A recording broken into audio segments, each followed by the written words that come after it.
All right. First off, hey, welcome to our Magellan Network training class for September. Today's topic is going to be how to rockstar client and prospect events. And before I announce our guests, our experts, 'cause I'm definitely not an expert in this, I'm going to explain why this is important. 'Cause I always like to say, hey, why is this so important? So I'm a big believer in doing client and prospect events. I love the concept of doing hybrid events where you do a client educational event, have your clients invite guests, you invite guests. I have a core rule slash belief. Anytime you can put clients and prospects in the same room at the same time, it's good for your business. Okay. So, quick story. I met Angela and Elyse at a bar in Vegas. True story. Or my wife met you at a bar in Vegas. I'm not sure who met who first. Anyway, that's kind of how it happened. We all laughed because it's really true.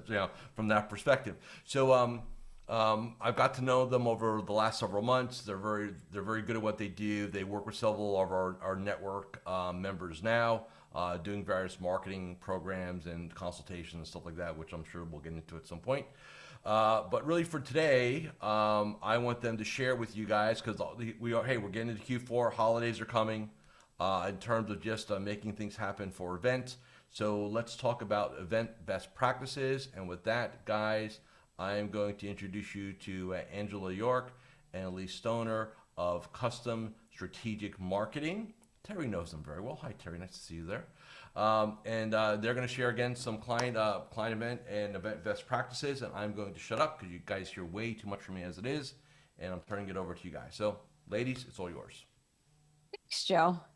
We're Thank you, so, Joe. both of us, on behalf of Angela and myself, we are so excited to be here today to get to know some of you we know better than others. And anytime we can hang out with Coach Joe, it's a good day.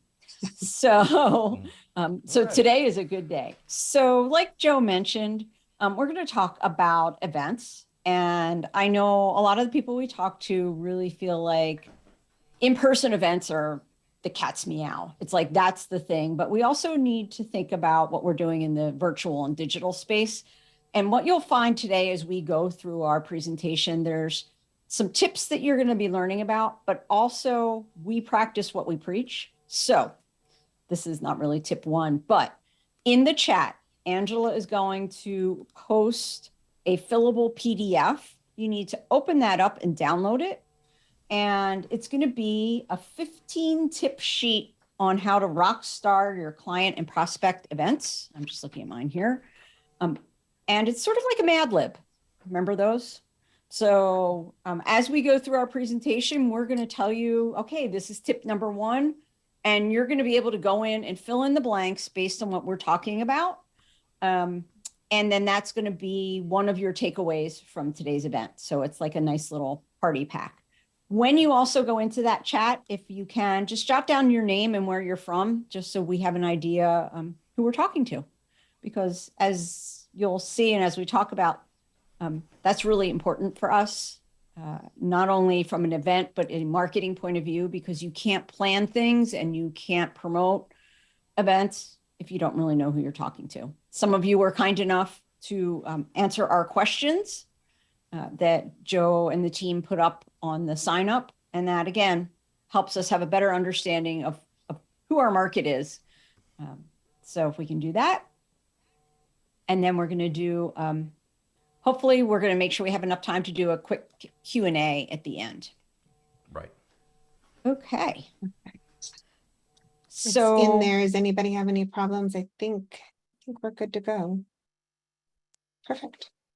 excellent. And we'll go ahead and post it as Joe. If there are more people coming, we'll post it again a couple times just so people can pick it up. We don't want to totally shame all the late people, but it's okay. We can do that still. So. Oh, I love shaming them. That's fine. Don't worry about it. Okay, cool. We're totally on board with that then. Don't worry about it. Because the people out of here want you to do it anyway. So I give you permission. So go ahead. All right. Awesome. Okay. So as I mentioned, when everybody signed up, hopefully you saw the 4 or 5 questions that we asked so that we would know our audience. And those of you that have done events, there's always this big question of like, how was your event? And it's really hard to answer that question. Most of the time people are like, well, I think it was good, but I didn't get any business. Or I think it was good, but I'm not really sure. So for us, we're going to be talking about how to kind of rethink your events so that you can be able to answer that question.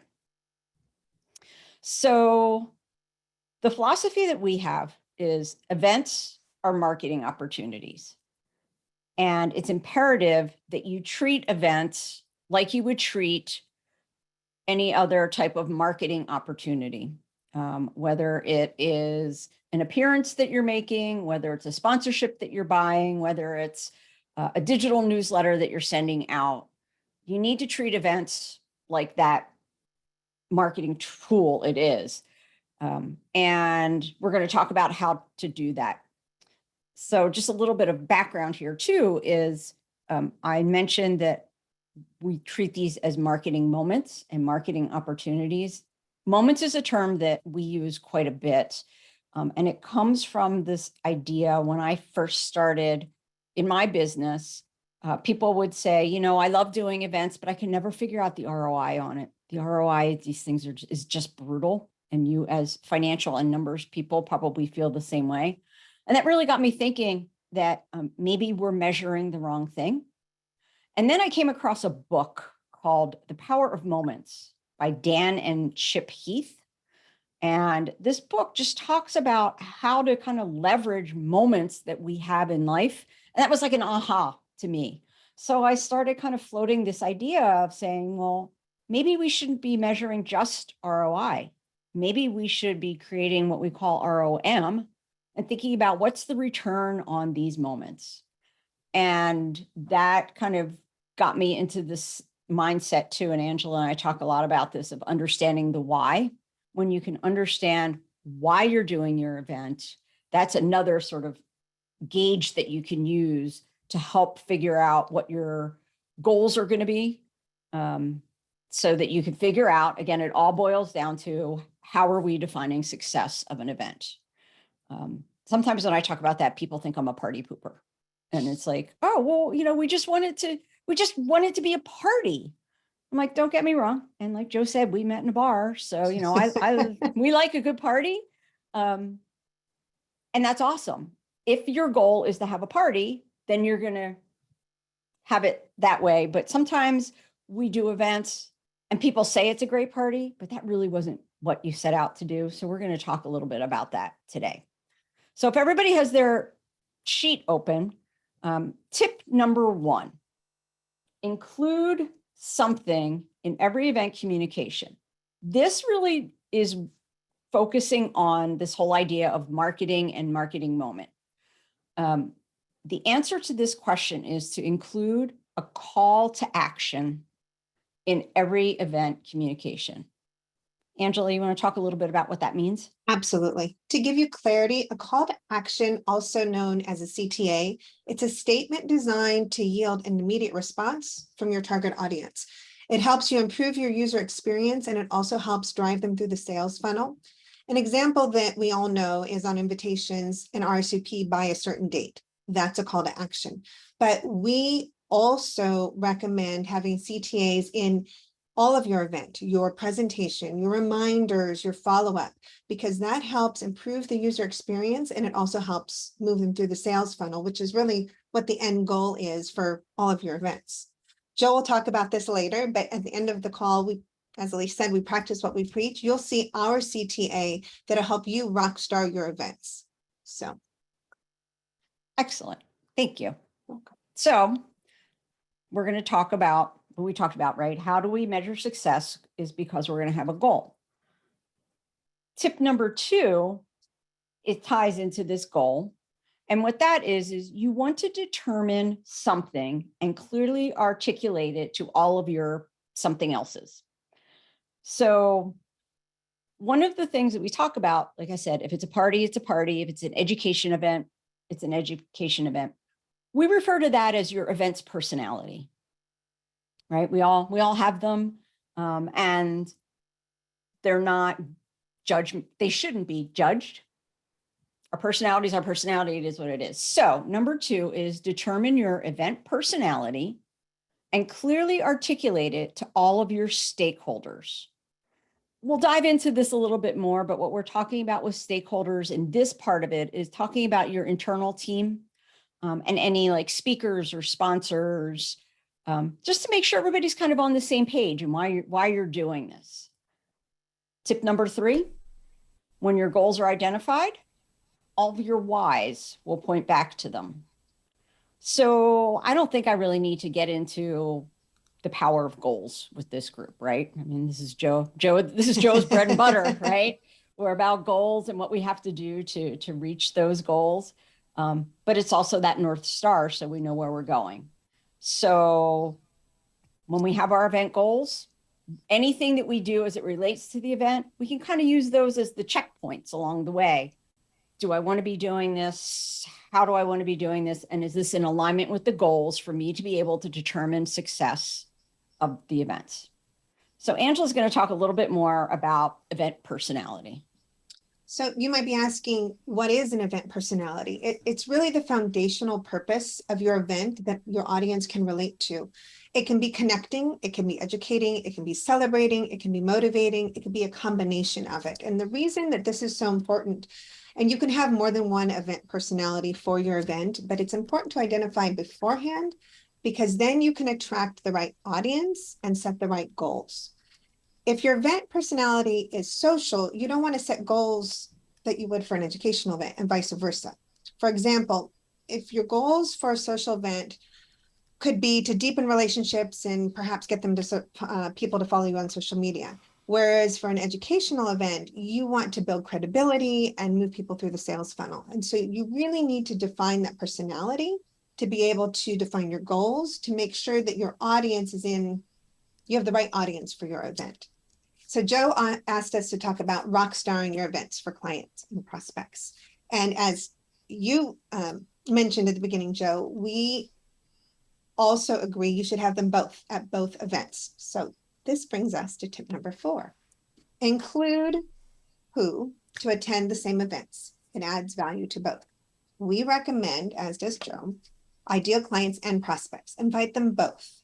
Unless you're having a very exclusive top client event, invite both your ideal clients and prospects to all of your events.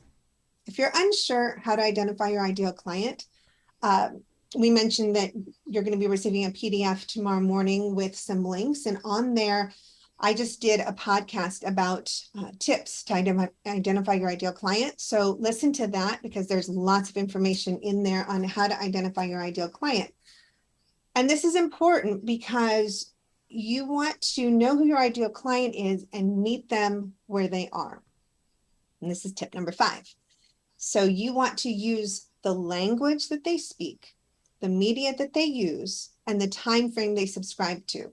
I think the first 2 are pretty self-explanatory. But for example, stereotypically speaking, millennials tend to respond last minute. So you wouldn't want to send an invitation to them 2 months in advance.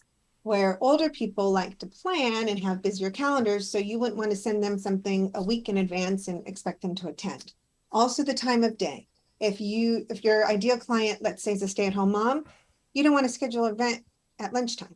So all of this plays into your goals and inviting your ideal clients and your event personality. And also along those same lines is where we get to tip number 6. This is more of a in the weeds type of tip, but I think it's a really great one. When you know who your ideal client is and you know that you're engaging them with your event, I recommend tip number 6, which is stage something at your events so attendees can share their experience with their circles, which encompasses something else. And what that is stage shareable social media opportunities at your events, so that attendees can share their experience with their circles, which often encompasses prospects. If they're your ideal client, you want more of them, right? So, and like I said, this will depend on the event and who your people are. But what we have found in our experience is something like a photo booth that has like a digital component to it. So it's like super easy and it gets texted right to them, providing what hashtags or whatever then people will share it. And you're kind of sneakily encouraging them to show your influence as the host to their friends. So speaking of that, we would love to have a shareable social media moment with everybody here. So we would like to take a screenshot of everybody here. So I'll give you a few seconds to, there you go, Pam, and bring your camera down. There you go. Anybody who maybe wants to come on camera or isn't. None of the men moved. All the women Right. were taking their hair out. The men like, Well, we're you fine. know, We don't care. We don't care about that. I get to see myself. Find it interesting. All right. Yeah. So Ready? Angela's our screenshotter. All right. 3, 2, 1. Cheese. Perfect. See, I never know what to expect of you guys. So I like the idea of the shareable moment, by the way. So I want to go back to a question, and I'm not. This is not me taking this over, but some came. So you talk about timing, right? Millennials, you can't invite too far in advance. Older people, you can't last minute them either. So what is? I'm not saying the timeline, but give me examples of invitational timelines if you can, or is that part of the presentation coming up? I can jump in here. Yeah. It's no, we're not addressing it further, but it really depends on your target audience, Joe. If you're doing the event for millennials, you want to keep that in mind, and you want to have the planning time, but I wouldn't send invitations out any further out than 2 weeks, 2.5 weeks. If How about they are retirees? retirees, I would do a save the date, depending on when the event might be. So for example, if it's a holiday event, it's okay, in my opinion, to send a save the date early October if you know what that date is going to be. And it doesn't have to be anything other than an email blast, save the date, because retirees with families and parties, and maybe you have one spouse that's working, one that's not, you've got lots of events, especially now everyone's going to events. So it's okay to do save the date, maybe 6 to 8 weeks out, and then do the event, send the invitation out about 4 weeks in advance. Okay, perfect. Thank you. Continue on. Yep. And then And actually, I'm sorry, Elyse, for educational events, you could do 3 to 4. yeah. Okay. And it also depends on the location of the event and what you're planning on doing, because Right. Your venue may need numbers. Mhm.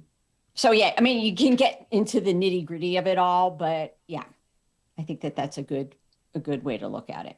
And one more quick thing, I know we're kind of going off kilter here, but is when you request your RSVP date, try and request your RSVP date at least a week out from the event, preferably 2 weeks. I'm a planner, so I like to know, and most of your venues do need to know a hard count about 5 days in advance. This gives you time to call. So if you put the RSVP date 2 weeks prior to the event and you see that your top 8 clients haven't responded, your team can pick up the phone and call. That gives you, and you're not scrambling, that gives you time to be able to nurture them and see if they're coming and get the counts as accurate as can be. Okay. So I'm going to move on here to tip number 7, because we're also keeping an eye on the clock to make sure we can get to all 15 and still leave time for questions. So in tip number, sorry, I'm just looking at my thing. We talked, in tip number 2, we talked about stakeholders, right? So tip number 7 involves stakeholders that maybe sometimes people don't think about. But now that you understand who your ideal client is, you have an idea of what your event personality is. Tip number 7 is leverage some type of relationships. They could be a speaker, they can be 2 other things. This really applies, and you guys are in a great space, the majority of you. Again, I don't know much about everybody's individual business, but this is leverage wholesaler relationships. They make great speaker, content, and financial resources. So by show of hands, and raise your hand, how many of you leverage your wholesaler relationships to fund your events? Okay, keep them up, keep them up. Okay, I think we just have one. You could raise your virtual hand too if you want to. That's Yes, fine too. looks like we have 1 or 2. Well, it's great. They are an untapped resource. And if you haven't already done that, Reach out to your wholesalers. I know it can be a little annoying when they call every day, every week, wanting to get on your calendar, wanting to get on your lunch schedule, but flip it around and have them work for you, because I promise you, they are an untapped resource. They have deep marketing budgets. They have speakers that are experts on certain topics from home office or around the country that can come and talk to your group virtually or in person. And they also have compliance approved topical presentations that are available for your use. We consistently work with clients who leverage their wholesaler relationships, and they always have half to all of their events funded by wholesalers. It's shocking. So if you haven't, next time they call, start developing their relationships with them. And you don't have to have business with them for them to provide marketing support. It's really different for each one. So I encourage you, take those calls, take those relationships, develop them. And when you're doing your events, you ask, and it's a plain ask. Hey, do you have any marketing budgets, anything in your marketing budget you might be able to allocate for my holiday open house? I'm expecting X amount of people, clients and prospects, and 90% of the time they'll say yes. They all have different compliance regulations, whether they have to attend or not attend, speak, not speak, social, not social, but I encourage you to develop those relationships. Awesome. So let's do a quick little recap. So we've talked about how events are huge marketing opportunities and making sure that you always have a call to action, how understanding your ideal clients, your event personality can help you set goals to be able to determine success, and then how that all ties together. So our next set of tips are really going to be a bit more like this last one, that they're going to be a little more nitty gritty, if you will. But you'll see how they lead into reaching these things that we talked about. So tip number 8 is there are 3 types of timelines that you should have. And they are marketing, an event day timeline, and a post-event timeline. You can Google, and I'm sure you can find a bajillion different kinds of timelines out there. It's really, to start with, an Excel sheet. Awesome. Love them. They're also a great checklist to make sure you haven't missed anything, and really simple columns of like date, the activity, the person who's responsible for that activity, and then a column to simply put an X, a check, a smiley face, whatever your thing is, so that you know that it got done. Marketing, how you're promoting it, how you're funding it, any type of items that you need to order, invitations, giveaways. That would fit kind of on your marketing timeline. Your event day, thinking about the actual flow of the event, contact information for the venue, contact for any vendors, those photo booth people, you're going to put that information on there. Any sort of compliance. Have we done what we need to do? Have we sent it in? What does that all look like? And then what does that actual, what we call run of show look like? Doors open, bars open, first speaker, second speaker, photo op, whatever. And it's all kind of spelled out until literally you get to, and thank you and good night, or good afternoon, depending on when we do it. And then one that a lot of people don't necessarily talk about is the post event. We are a huge proponent on this. Is the most wasted opportunity. People, for some reason, just don't like to do follow-up.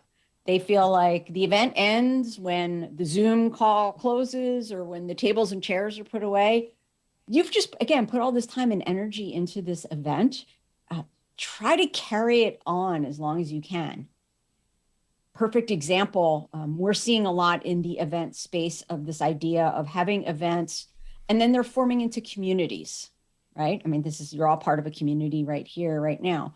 But how do you kind of carry that conversation over after the tables and chairs have been put away? So tip number 9 is create your follow-up strategy during the planning process. not after the event. There's a lot of different reasons for that, but like Joe even mentioned, like we've already put together what we think are the salient tips from today that we want to make sure we get in your hands. And that's in a PDF that will be coming out tomorrow. We don't always recommend surveys. The only time we really recommend surveys is when you can use it to get really salient and important information about people. So for example, Angela and I have a client that we worked with that did a virtual wine tasting, and they wanted to do a survey afterwards. And I was like, well, what are you going to ask? Like, how did the Zoom work? I mean, like, you can't control that. So what we had them talk about was the actual wine that people tasted. Which one was your favorite? Of the ones that you've tried, are there other ones that you like better? And you know what? Yeah, we care what people think, and we can give that feedback to the vendor, but that's really to go into your CRM. So when you're buying holiday gifts for those people, you know what kind of wine they like. So you can use those types of opportunities to learn more about your clients. The other thing that we hear from people a lot is, oh my God, it is so hard to get my team to actually do follow-up. Like, we put all this effort into getting all these people in the room, like they don't want to make another phone call. I get it. And anything that you're doing that's taking away from like how you make your money is often hard to get people to do. But let's face it, we are dealing with a lot of people who are probably pretty competitive. They're probably not in the business that you guys are in if they're not. So one of my favorite things, and this comes from my background too, is tip number 15. We're jumping. Pay attention. Hang with us here, folks. Gamify follow-up to incentivize participation. Way back in the day, I started my career in sports marketing. You probably can't tell by that, right? So it's all about scoreboards, right? It's about competition. So why not gamify what you're doing with follow-up?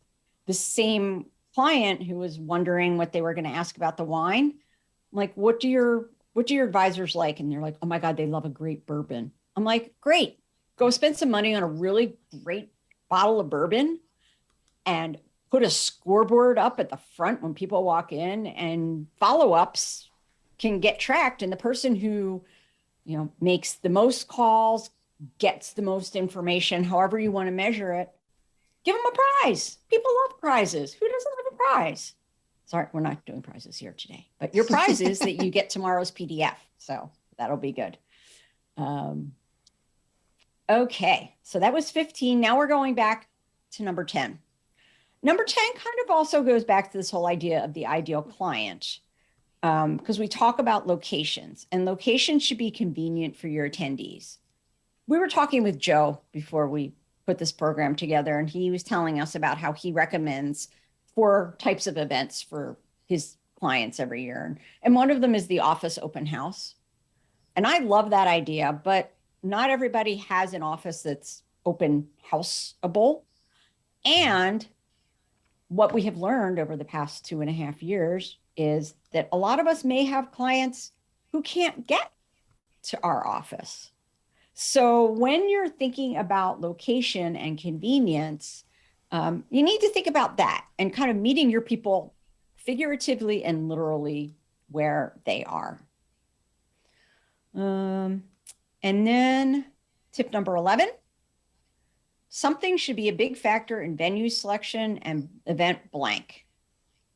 This is my event personality should be a big factor in the venue selection and the event flow.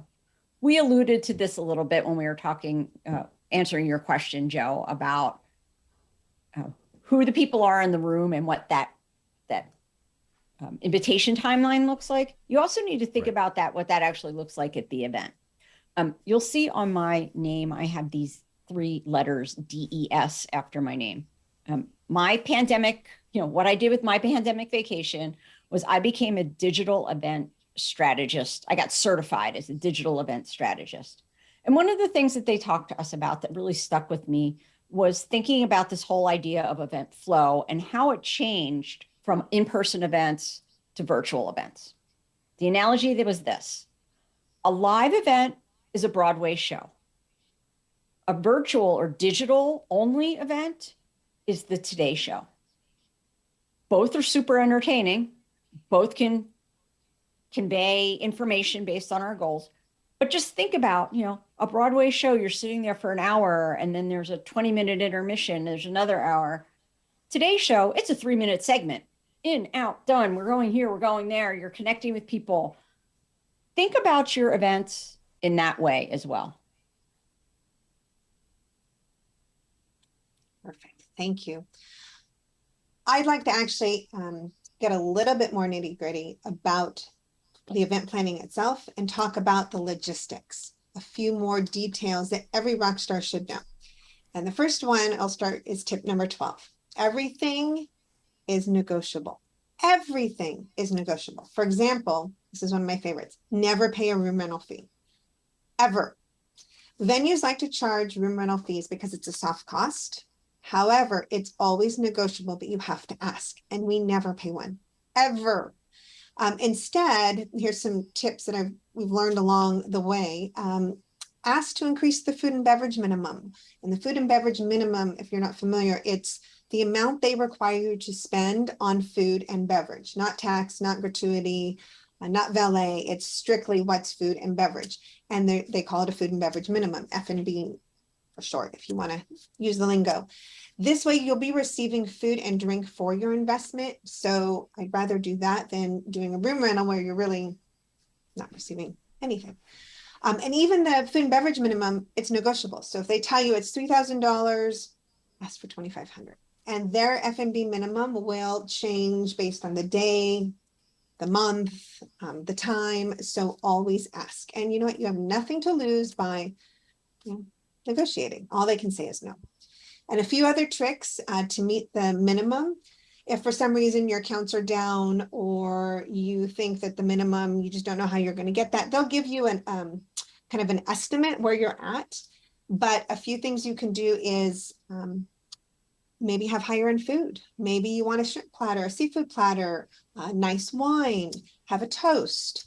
But then when you're actually in the event, and I always have the servers let me know where I'm at on the food and beverage minimum, because you'd be surprised how much the alcohol really takes of the food and beverage minimum. So you usually don't have to worry, but I always have them let me know. And if you find you're not meeting it, a couple of tricks is most venues will let you buy unopened bottles of wine to take home, and then you re-gift them to your clients.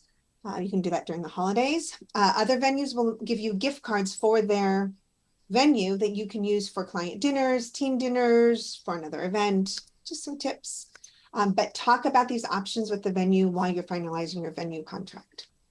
Okay. Tip number 13. Always have a designated photographer. Always. You want to get pictures of your room, your speakers, your food, groups.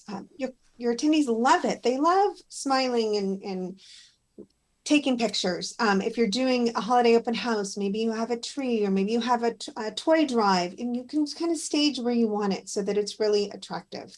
Get candid photographs, and you can repurpose these photographs as gifts, follow-up, newsletters. You can get a lot of mileage out of it, and the clients and attendees love seeing them pop up. Your photographer doesn't have to be expensive. I know you're probably thinking, they can run 500 or more. It doesn't have to be. It can be a team member using their phone. It can be a student photographer. We've used these in the past. Your local college or neighborhood, you have a student photographer, $50. You want to make sure that you get the digital images though. There's nothing worse than having an event and realizing you didn't take any photos. Nothing worse. And you can't go back. So the 30,000 foot of this is someone needs to be responsible for taking the photos. And you don't want it to be you, yourself, and you don't want it to be your event planner, because even though you might have the best of intentions, and we've lived this, probably all of us have lived it, you think you're going to take a photo and you start talking, or something happens with the kitchen, or you have to talk to the on-site person, or somebody you haven't seen in a long time comes up and you want to have a conversation. And then you're at the end of the night and you don't have any photos. So have one person be dedicated for the photos. And this leads me into tip number 14, is everybody needs to have a role. You have goals you want to hit. You need each team member to have a role. And this could be somebody being a greeter. Most of the time, if you're under a broker dealer, you have to have a sign-in sheet for compliance purposes. You have a greeter who meets everybody, knows who's coming, who's a client, who's a prospect, whose information you still need to gather. Your event planner, who is your venue point person, your photographer. And then you honestly have team members whose roles are to mingle, to have those conversations, and to speak with the guests and make them feel comfortable.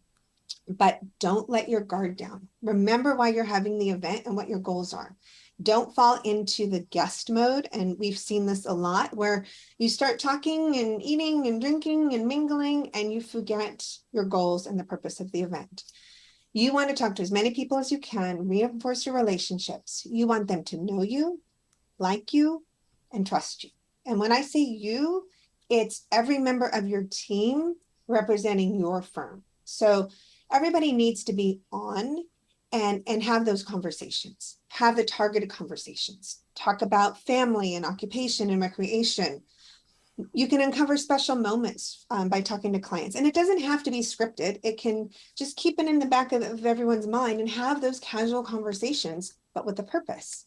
And it's really important to have a huddle with your team right after the event, usually maybe 10 minutes after everybody leaves. Sit down, talk for a few minutes while everything's fresh, and remember those key information points that you learned, so you can relay back to the team. You can use for future marketing and conversations. And for example, you uncover a birthday or an anniversary you didn't know about. And to wrap up, don't forget to put all that information in your database, and that'll set you up for success. Yep. So now you should have a completed form with 15 tips. And like we said, the biggest tip, this is a marketing opportunity. Please treat it as such. It always makes us sad. We always like to say, you know, some of us like flowers and colored tablecloths more than others, but that's not necessarily the sign of a good event. So to determine your success measurements, you need to understand the event's personality, know more about your ideal clients and what outcomes you desire. And you can use all of those to set goals so you can then truly determine success for your event. And with that, Joe, we'd love to be able to open it up for questions. Sure. First of all, that was really very good. 15. You got a little dyslexic at the end where you jumped to 13 and then back, but I think you made it all kind of work out okay. We need you to pay attention. Just start checking, make sure everybody's awake, right? So if you got a question, just raise your hand or virtual hand. I'm going to get you in like literally 30 seconds. I'm going to move this along. But a couple of my key takeaways and observations. Number one is, I think, you know, whether you're doing virtual or live events, educational, fun events have got to be part of the model. So when we do business planning this year, day number 3, which is marketing, branding, and biz dev, we talk a lot about relational capital. Client events are one of the best ways to really increase relational capital. If there's a 16th one, if I were to add one, is clients, guests, selected COIs invite. You don't want to have 15 CPAs showing up. That wouldn't be good for business. But a CPA and attorney, maybe 1 or 2 others, somebody that you really, if they can sit with your clients, they will be very persuasive in opening that door for you to get referrals. So always also be thinking about who else can I invite. So you want to look at these events as client, prospect, and then who can I bring strategically as my guest that could open up a very strategic door to you know, the one-to-many type situation. So I just want to say that real quick. And like I said, we are recording this. So who's got some questions? Please don't let it all fall to me. If it will, it will. But who's got some questions? I think Jim is scratching his head. That's trying to come up with one. So anybody got any questions? So now's a good time. Anybody got anything? I mean, we do. We don't. We don't. That's fine too. Yep. Keep it tight there, Jim. Perfect. Yep. Unmute. Come on. Yeah.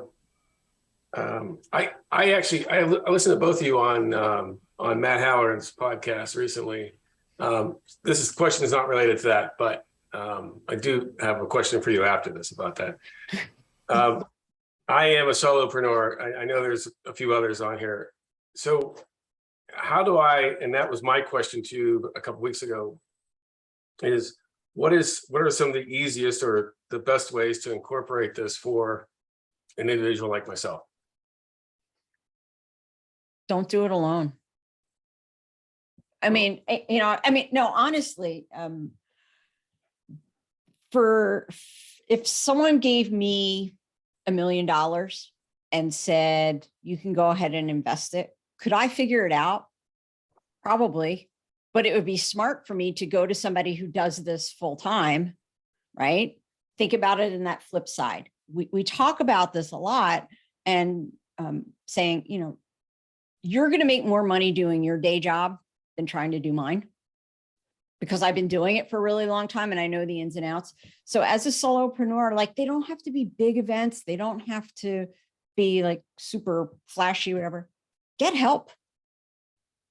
Yeah, and Jim, let me share a couple places to go get help, because I've got clients that have the same scenario. So, I mean, if you think about it, if you're doing a live event, what are we going to need? We're going to need somebody to man the registration chair, right? We're going to need that, right? And we might need one or two other, we'll call them ambassador, chaperone type people. I can tell you a great resource is deputize some of your clients who are retired.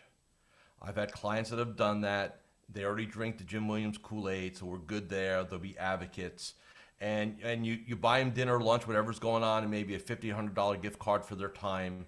Easily done. I've had clients that do that. It's especially if they're retired, they love to pitch in. The photographer thing, which I agree with, by the way, 100%.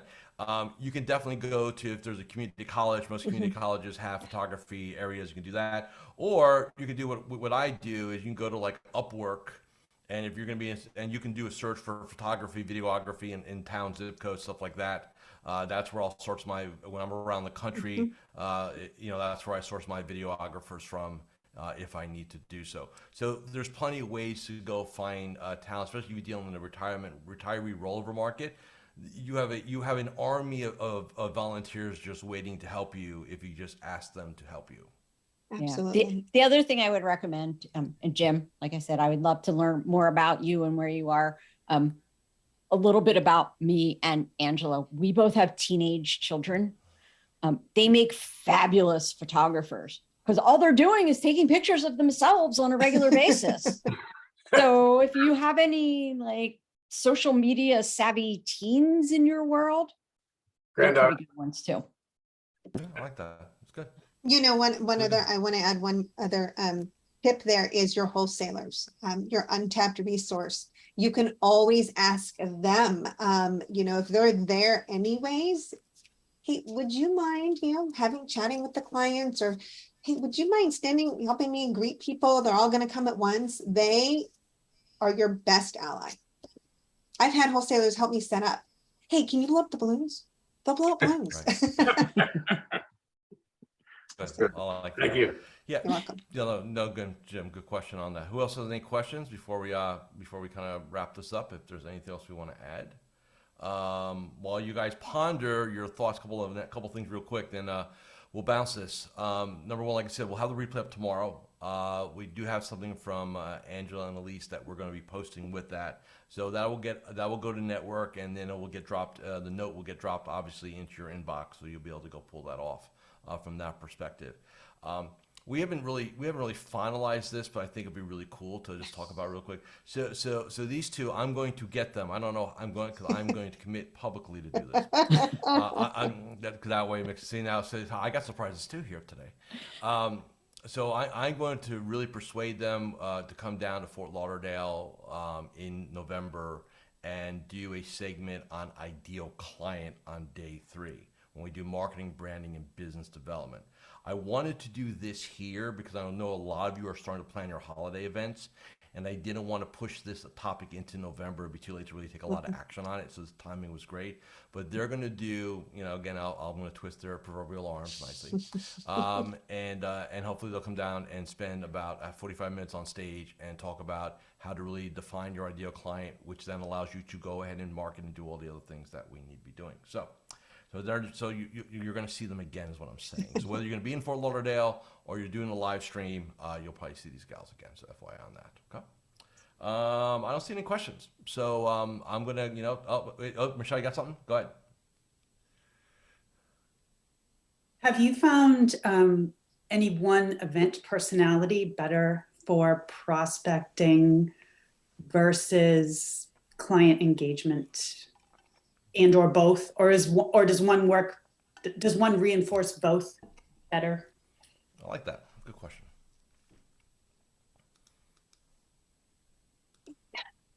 There's really not a hard, fast way to answer that.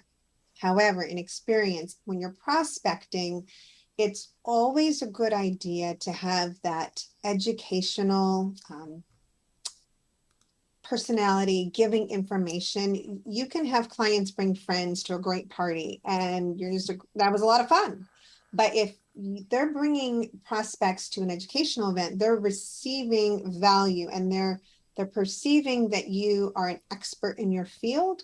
Whereas at a wine tasting event, you can be seen as an expert, but you're drinking wine all night. So I would say, as you get better at it, as you do more events, you can start to mix and match, but use your social events, your client appreciation events, your holiday open house to deepen relationships. If new people come, great, but really use it to deepen that relationship, and use your educational events, your summits, your symposiums, your lunch and learns, your virtual events, market updates, midterm elections, topical. This is where you want to use your wholesalers for the pre-approved content to become that expert, to become up here, and they start to know you, like you, and trust you. And then you are inviting your prospects to the fun events. So they know you,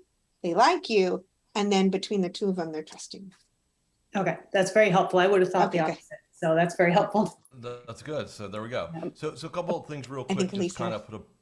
No, Elyse, just go, please. Sorry. No, go ahead, Joe, because I want to make sure we get to our call to action before we lose too many people. Want you let before we get run amok here? Want you? Yes. So congratulations for everybody who stayed on. First of all, we appreciate it. So what we would like to do is, because you're all obviously interested in wanting to learn more about events and how to make them strong marketing tools, is we're offering a 30-minute free conversation. You will get on your PDF tomorrow. There will be a link to hop onto our calendar so we can talk a little bit about you.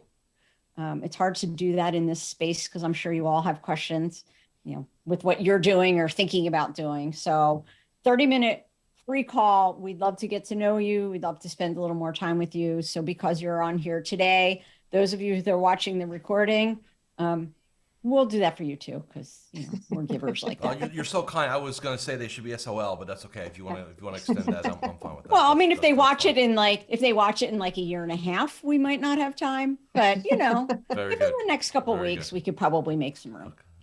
And I encourage you to come to those conversations that we have with questions. If you're thinking about your holiday open house, it is not too soon to be doing it. In fact, it's borderline because you'll find that some of the best venues, they're already booking up, especially now that we're coming out of not being in person for a long time.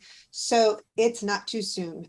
Start thinking about your holiday open house, save the date in October, get those invitations ready to do before Thanksgiving. So come to our conversations with questions because we want to help you. We want to provide you with our expertise, having been on the ground and having done events for so many years. We want to use that as a learning opportunity for you.